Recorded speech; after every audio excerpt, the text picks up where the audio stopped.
Buenas tardes, muchas gracias por su participación a estas horas de la tarde.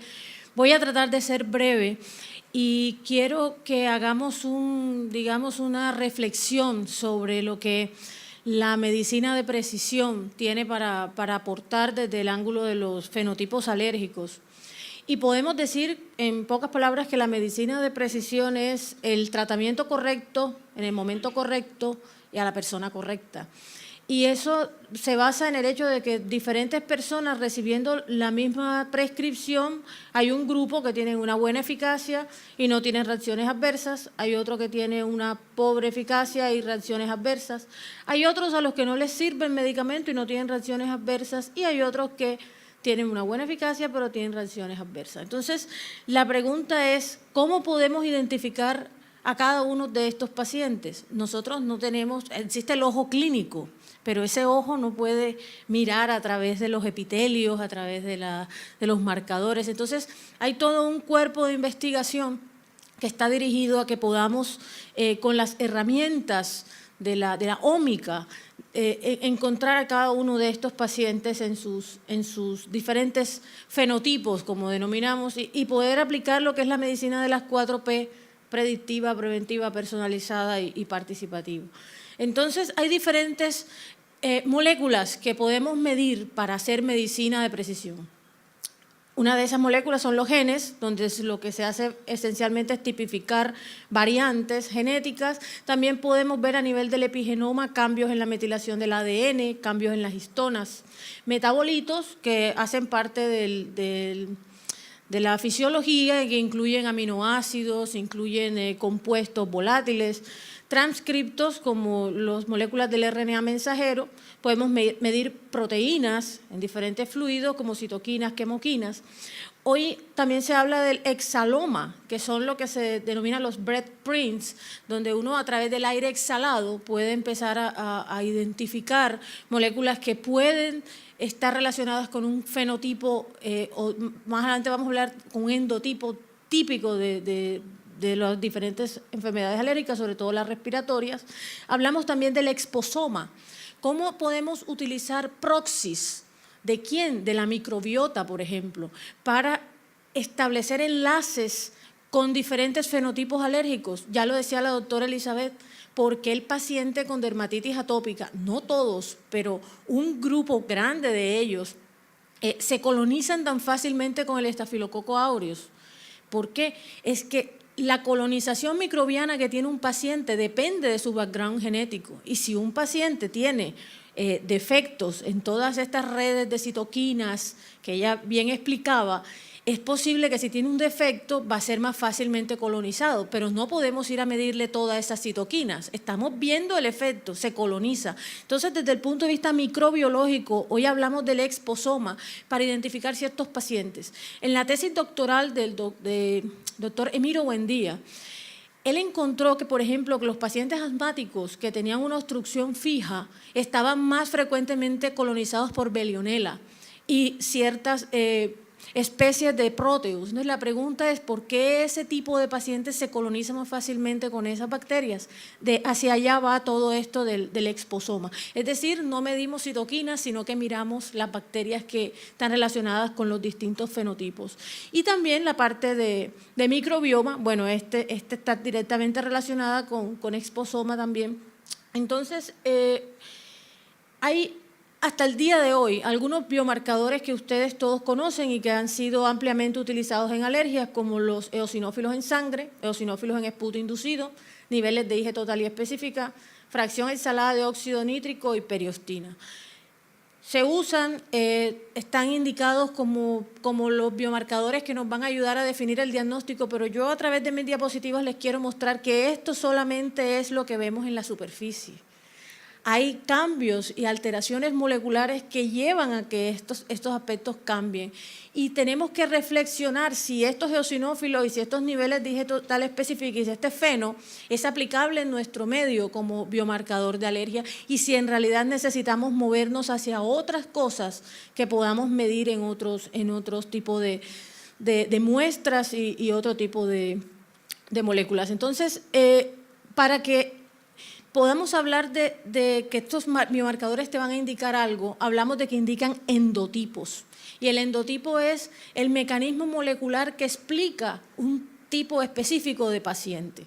Entonces, aquí ustedes ven que ese endotipo de enfermedad está explicado fundamentalmente para enfermedades alérgicas, y ustedes ven aquí las flechas bien gruesas, principalmente por alteraciones en las vías de la respuesta inmune innata y adaptativa. También por factores genéticos y epigenéticos que alteran esta respuesta y alteran directamente el endotipo. También vías metabólicas que están afectadas, factores fisiológicos y, no menos importante, los aspectos del exposoma, el microbioma y la nutrición.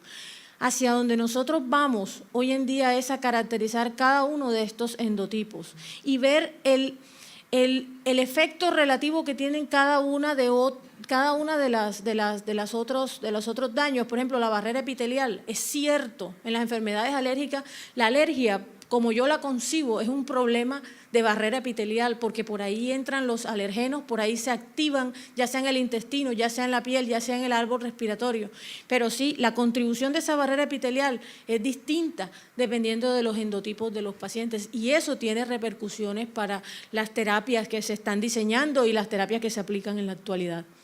Entonces podemos hablar fundamentalmente de dos endotipos que se relacionan en todas estas enfermedades. Yo no me voy a extender a explicar estos detalles, pero quiero que recuerden este concepto.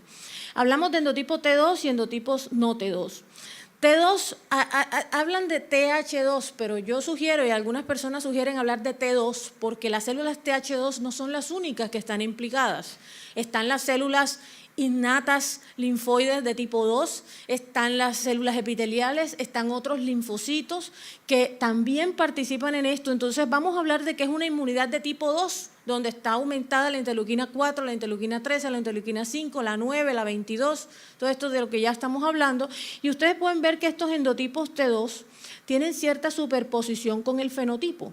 Por ejemplo, en el endotipo T2 hay 4 aspectos que están bien determinados. La interleuquina 5, ustedes ven que tiene una implicación directa en el asma y en la rinosinusitis crónica. Principalmente, ven las rayas rojas. El eje de la interleuquina 4 y la 13 es muy importante en el asma, en la dermatitis atópica y en la rinosinusitis. No tanto así en la rinitis alérgica, según la evidencia nos muestra desde el punto de vista molecular. La alteración de la IgE sistémica parece que tiene mucho que ver con el asma, pero ya un poco menos en rinitis alérgica y dermatitis atópica, y es los cambios de la síntesis de IgE a nivel local, las que están más implicadas con la rinitis alérgica y la rinosinusitis. Aquí hay una superposición. Entonces, en el esquema de un endotipo, podemos ver que una alteración en una de estas vías te puede dar fenotipos distintos, y esos fenotipos van a depender de la edad del paciente, de la historia natural, de otros daños que tengan diferentes órganos blancos. Entonces, estos serían como los principales pilares de este endotipo del que llamamos T2.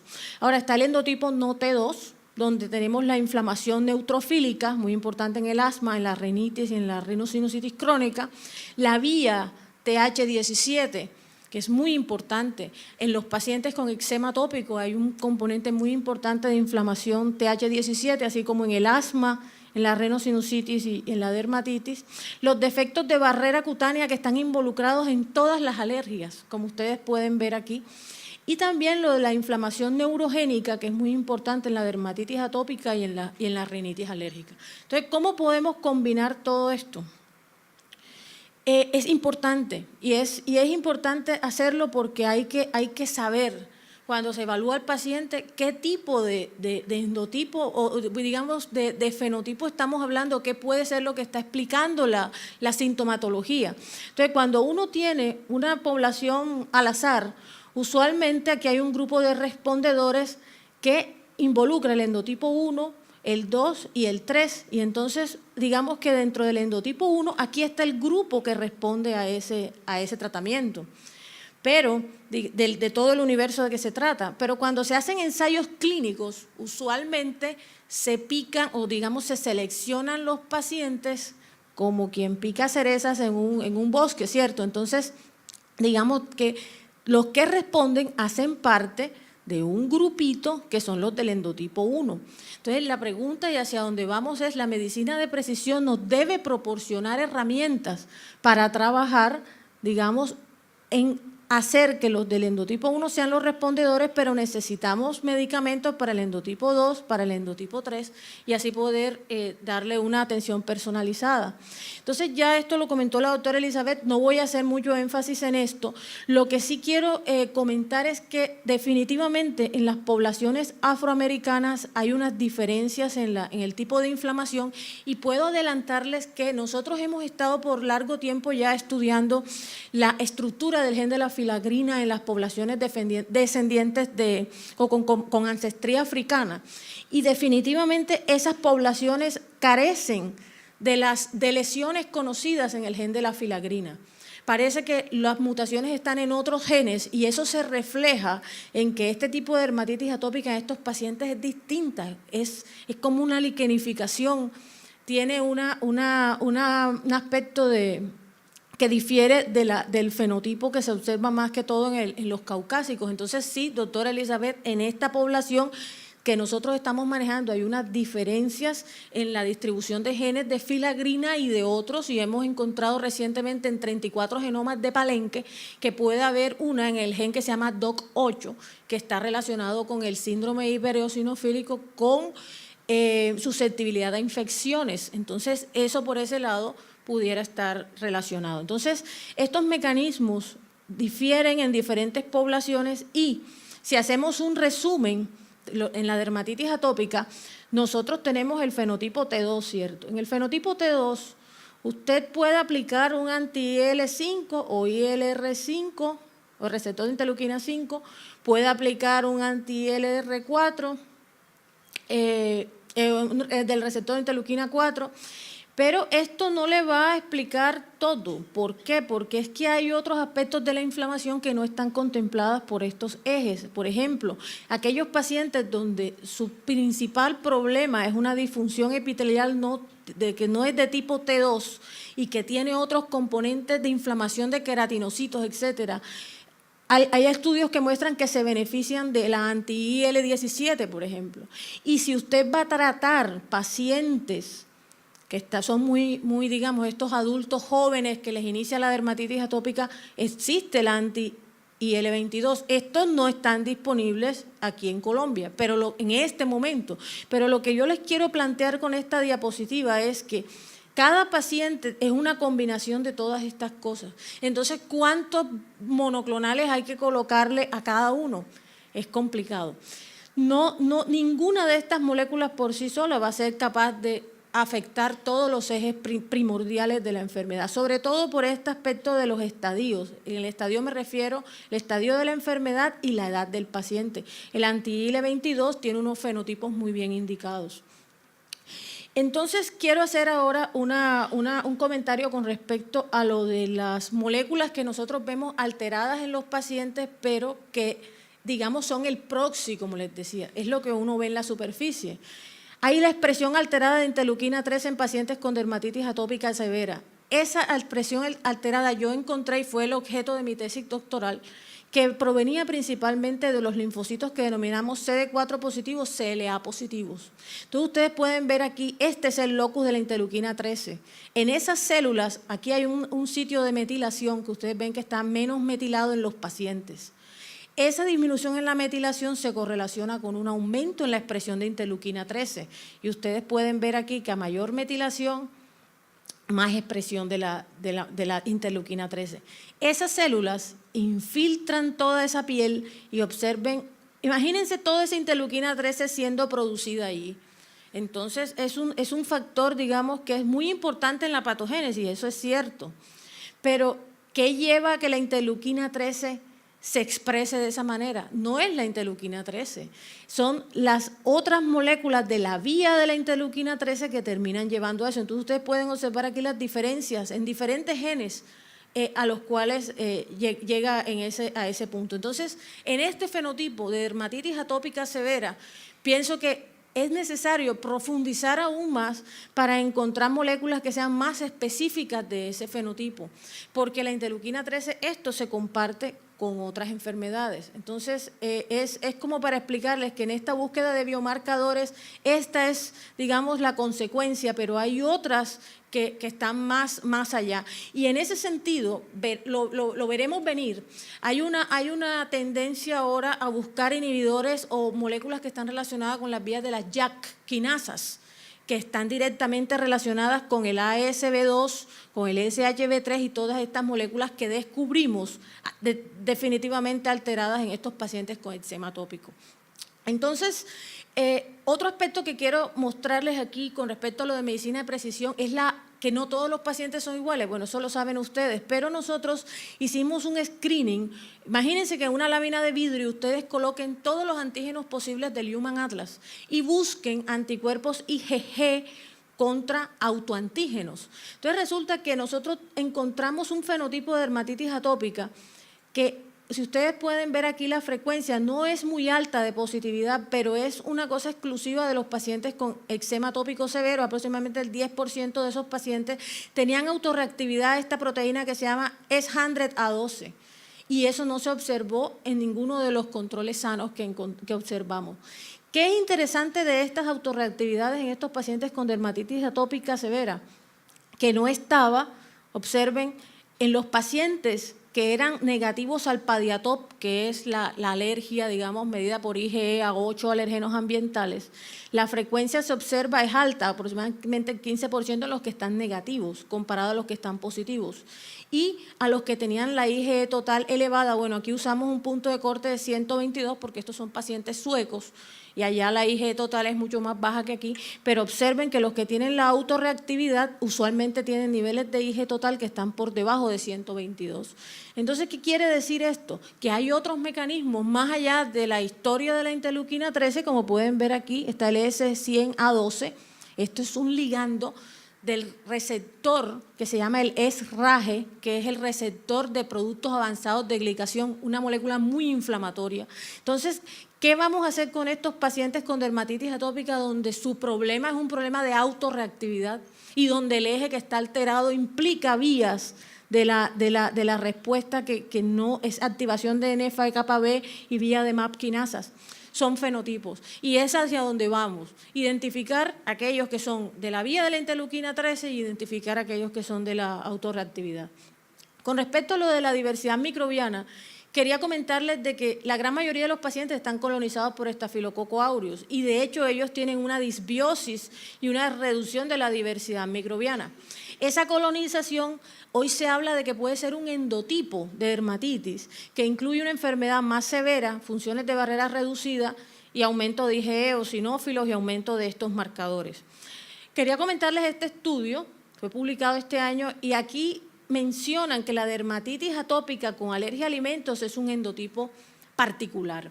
¿Y por qué? Porque es que es en los pacientes con dermatitis atópica que tienen alergia a alimento donde se observan las correlaciones entre la colonización con estafilococo, ustedes pueden ver, esta es bien significativa aquí también es significativa, con la permeabilidad cutánea. Entonces, el problema de barrera cutánea en la dermatitis atópica te condiciona el problema de la alergia a alimento.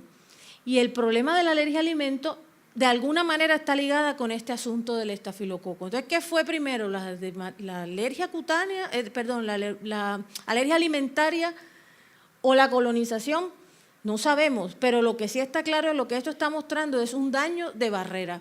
Y pudiéramos, digamos, decir que esto hace parte de un endotipo. Con respecto al asma, yo pienso que vamos a tener una charla de asma y endotipos de asma, así que no me voy a demorar mucho, pero quiero hacer algunas reflexiones. Estos endotipos de asma corresponden al hecho de que hay varios mecanismos moleculares que explican lo que nosotros llamamos el asma, digamos, el síndrome de asma, síntomas de asma, y hay varios endotipos. Entonces, el que inició esto en el año 2011 fue Jan Lobval con Sally Wenzel y este grupo. Empezaron a hablar de endotipos y no me voy a detener a explicar esta tabla, pero esencialmente es que hay diferentes tipos como la eosinofílica, el asma inducida por el ejercicio, el asma de inicio tardío, y eso a su vez corresponden diferentes mecanismos que se han explicado. hoy en día, en esta revisión reciente de Ian Adcock, podemos decir que hay unos descubrimientos bien claros, y es que la eosinofilia en sangre o en esputo en el paciente con asma denota un paciente con una enfermedad que es más severa, tiene exacerbaciones más recurrentes y responde a la terapia con corticoides. También se habla de un endotipo de asma severa eosinofílica, como el T2 alto, donde se da principalmente por la interleuquina 5, y que las terapias que están llevando, es decir, los biológicos que llevan a estas vías pueden ayudar a reducir esas exacerbaciones severas. A raíz de este estudio de los endotipos de asma, nosotros hemos estado interesados en evaluar y cómo vas a saber tú cuáles son los T2 altos y los que tienen la eosinofilia alta, etcétera, y estamos en la búsqueda de marcadores. Disculpen, aquí quería comentarles algo. Entonces, para resumir esto, en esa misma revisión ellos hablaban de los T2 altos y de los que no son T2 altos y plantean ciertos biomarcadores que se pueden usar para identificarlos, como por ejemplo los eosinófilos en sangre, el número de exacerbaciones, los niveles de IgE, y fíjense los puntos de corte de los que hablan aquí, 150 células por microlitro, aquí hablan de 300 células por microlitro, para diferentes biológicos que pueden estar implicados en la terapia de este fenotipo. Entonces nosotros dijimos, bueno, eosinofilia, nosotros vivimos en un ambiente con parásitos. El Estudio Nacional de Prevalencia mostró que el 60% de la gente tiene respuesta al ABA1 por lo que han estado parasitados, y entonces, eosinófilos, y el feno, que está directamente relacionado con los eosinófilos, decimos, bueno, ¿será que sirve? Lo que sí encontramos en este estudio, donde evaluamos 50 pacientes asmáticos de la ciudad de Cartagena, fue que los niveles de feno directamente se correlacionan con el puntaje ACQ5 de calidad de vida de los pacientes. La correlación es bien clara. Aquí ven el límite de 25 partes por billón para el control y más de 50 para los pacientes que están un poco más inflamados. Y entonces también vimos que los pacientes que tienen el feno elevado por encima de esos marcadores tenían la presencia de la comorbilidad de la rinitis alérgica, comparado con lo que no los tenían. Aquí se ve la diferencia en los niveles. Entonces, la pregunta que nosotros nos hacemos es, el feno puede ser un marcador de fenotipo atópico en pacientes asmáticos, lo medimos y está dando. Es decir, que digamos que en ese sentido reproduce lo que hemos visto antes de que puede indicar atopia, pero al mismo tiempo esto está corregido por edad, por género, por índice de masa corporal, por los factores que conocemos. Falta definir si estos pacientes o si este feno pueda estar alterado por los parásitos. Y en ese sentido, quiero traer aquí como un punto que empecemos a pensar y a discutir. La relación del feno con los eosinófilos, porque si ustedes ven aquí el histograma de los pacientes, aquí está la frecuencia de las observaciones, el número de eosinófilos, la media que encontramos fue 294.4 pacientes asmáticos. Si le agregamos una desviación estándar, eso llega casi a 600 como punto de corte, por ejemplo. Pero nosotros, ciñéndonos a la literatura, hicimos los niveles de feno en relación con la eosinofilia definida por debajo de 300 o por encima de 300 células por microlitro, y no encontramos diferencia. Y esto es muy importante porque en todos los estudios publicados en países industrializados hay una correlación directa entre la eosinofilia en sangre y el feno. Y si haces eosinofilia en esputo, la correlación te da más perfecta todavía. Pero aquí en nuestro medio no da. Y entonces la pregunta es, ¿qué está pasando aquí? Nosotros tenemos que aumentar esta muestra, estamos recogiendo los pacientes, pero quiero adelantarles que, por ejemplo, si aumentamos este punto de corte a 400, será posible que ya empecemos a ver la relación. La P es muy marginal, significativa, creo que queda en 0.07 o algo así. Vamos a seguir estudiándolo, pero es definitivo y necesario que hagamos una reflexión sobre ¿cuál es el papel de los conteos de eosinófilos y del feno en definir el fenotipo atópico? Nos da una señal con rinitis alérgica, pero hay que estudiar más esto y hay que ser delicados. Lo otro que quería comentarles con respecto a lo de los endotipos es que la parte genética es muy importante. Nosotros participamos dentro de este consorcio que se llama CAPA. Aquí ustedes ven Colombia con Cartagena, es el proyecto Genes Candidatos en Asma. Se montó en la plataforma Illumina Mega y tiene 488 asmáticos y 664 controles para los cuales se tipificaron 15 millones de SNPs. Y nosotros encontramos en este estudio que de hecho, aquí ustedes ven el cromosoma 17, se valida la señal del cromosoma 17, pero aparece uno nuevo, un locus nuevo de asociación con asma en el cromosoma 8. ¿Qué importancia tiene esto? De que pueden haber factores genéticos específicos de las poblaciones, ya lo comentaba la doctora Elizabeth. Aquí se ve el mapa de ancestría, por aquí está Cartagena, por aquí está. Entonces ustedes ven el azul, es la proporción de componente africano. El rojo es la proporción de componente caucásico, blanco. Y aquí está la población de Cartagena evaluada, es la que es más, casi tiene proporciones perfectas de 33, 33, 33. Y este es el componente nativo americano, que se ve aquí un poco en el Gala de Puerto Rico y acá en Colombia, un poquito acá en Brasil. Entonces, ¿qué quiere decir esto? Que los pacientes que ustedes ven todos los días en su consulta tienen una distribución genética que hacen un fenómeno que se llama que las tendencias sean heterocigotas, es decir, la frecuencia de todos esos alelos están mezcladas. Entonces, si una persona tiene un daño en la vía de la interleuquina 13, la puede compensar con otro alelo en otro gen, etcétera. Entonces, esto va a llevar a que haya unos fenotipos particulares en nuestro medio y se detecten algunas asociaciones. Como ustedes pueden ver, por ejemplo, el ORMDL3 famoso en asma se valida, y se valida RORA, que es una molécula muy importante, un factor de transcripción involucrado con el ritmo circadiano. Entonces, teniendo esto en mente, sí, la parte genética aquí en esta población es importante. Y con respecto a lo de RORA, les quiero comentar de que hay, digamos, hace años venimos haciendo un seguimiento de este gen, que es el receptor del neuropéptido S. Ese gen tiene una interacción con su ligando, que es el neuropéptido S. Entonces, hay una variante acá en el neuropéptido S que te hace un cambio de aminoácido. Y cuando una persona tiene la mala suerte de tener este cambio de aminoácido aquí, con este cambio de aminoácido acá, le puede suceder, fíjense, esta es la combinación isoleucina con valina, le puede suceder que ese receptor se une más al neuropéptido S. Y si usted tiene la otra combinación, no se une tanto. Esto es medido en unidades de luciferasa. Entonces, aquí ustedes pueden ver más bien este esquema, la combinación, por ejemplo, de valina aquí con isoleucina aquí, da mucha señalización, da mucho más expresión de factores de transcripción, y eso hace que cuando el ligando se une al receptor, se aumentan estos factores de transcripción y eso lleva a estrés e inflamación. Hasta ahí sabíamos de esta interacción, ritmo circadiano, ok. Eso es una evaluación, digamos, que fue validada en otro estudio, pero recientemente encontramos que esta interacción está afectando a un fenotipo que se llama el fenotipo del asma nocturna.